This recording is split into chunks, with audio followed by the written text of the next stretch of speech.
जय माता दी दोस्तों, भक्ति की राह चैनल में आप सभी का बहुत बहुत स्वागत है। आप सभी को करवा चौथ व्रत की हार्दिक शुभकामनाएं। करवा चौथ व्रत सिद्धि योग में 10 अक्टूबर दिन शुक्रवार को है और इस दिन सुहागन महिलाएं सूर्योदय से पहले सर्गी ग्रहण करती हैं और उसके बाद निर्जला व्रत प्रारंभ करती हैं। यह व्रत सूर्योदय से चंद्रोदय के समय तक चलता है।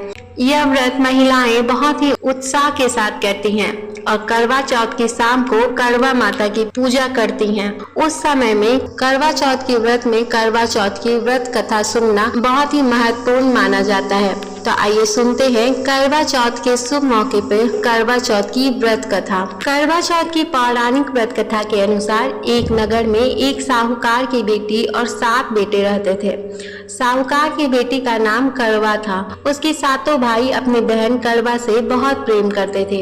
एक दिन की बात है, करवा अपने ससुराल से मायके आई थी और कार्तिक कृष्ण चतुर्थी का व्रत रखा था। उस रात वह काफी परेशान थी।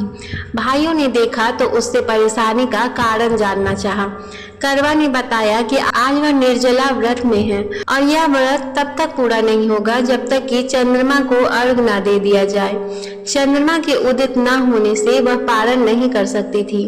तब तक वह भूख प्यास से व्याकुल थी और बहन को इस हालत में देखकर सभी भाई परेशान हो गए। तभी उनमें से सबसे छोटे भाई को एक विचार आया और वह घर के बाहर पीपल के पेड़ पर छलनी में एक दीपक रख देता है, जो कि दूर से देखने पर ऐसा लगता है कि चंद्रोदय हो रहा है। उसके बाद वह अपनी बहन को जाकर बताता है कि चांद निकल आया है और यह सुनकर करवा खुश हो जाती है और वह उस छलनी के दीपक को चांद समझकर अर्घ देती है और पारण करने के लिए बैठ जाती है। वह अपने मुंह में पहला निवाला जैसे ही डालती है तो उसे छींक आ जाती है और दूसरा निवाला उठाती है तो उसमें बाल पड़ जाता है। तीसरा निवाला मुंह में डालती ही है कि उसे एक बुरी खबर सुनने को मिलती है कि उसके पति का देहांत हो गया।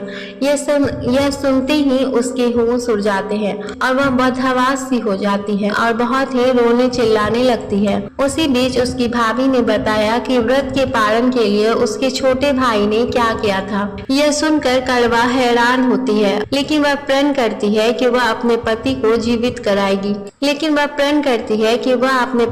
दाह संस्कार नहीं करेगी और वह अपने पति को जीवित कराएगी।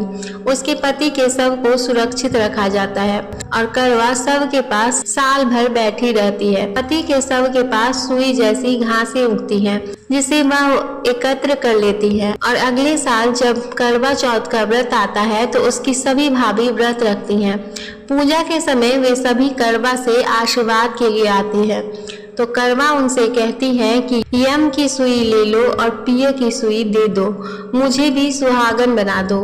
वह एक एक करके 6 भाभियों से कहती हैं तो वे मना कर देती है। वे कहती हैं कि छोटे भाई की वजह से ऐसा हुआ है तो तुम उसकी पत्नी से कहो। सबसे आखिर में छोटे भाई की पत्नी आती है तो करवा उससे भी यही बात कहती है। छोटी भाभी भी उसकी बातें नहीं मानती है और उसे टालना चाहती है, लेकिन करवा उसे जोर से पकड़ लेती है। अंत में वह करवा की बात मान जाती है क्योंकि वह 1 साल से कठोर तप कर रही थी। छोटी भाभी अपने हाथ की सबसे छोटी उंगली को चीरकर अमृत निकालती है और उसके मृत पति के मुख में डालती है।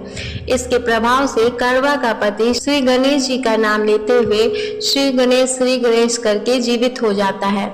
इस व्रत में गणेश जी और माँ गौरी की कृपा से करवा का पति जीवित हो जाता है। जो भी महिला इस व्रत को करती हैं, उसे गणेश जी और माँ गौरी की कृपा से अखंड सौभाग्य का आशीर्वाद प्राप्त होता है। उम्मीद है आपको करवा चौथ की यह व्रत कथा पसंद आई होगी। वीडियो को लाइक करें, शेयर करें और कमेंट करें। और साथ ही यदि आपने हमारे चैनल को अभी तक सब्सक्राइब नहीं किया है तो चैनल को अभी सब्सक्राइब करें और बेल आइकन प्रेस करके सारे नोटिफिकेशन ऑन कर लें। धन्यवाद।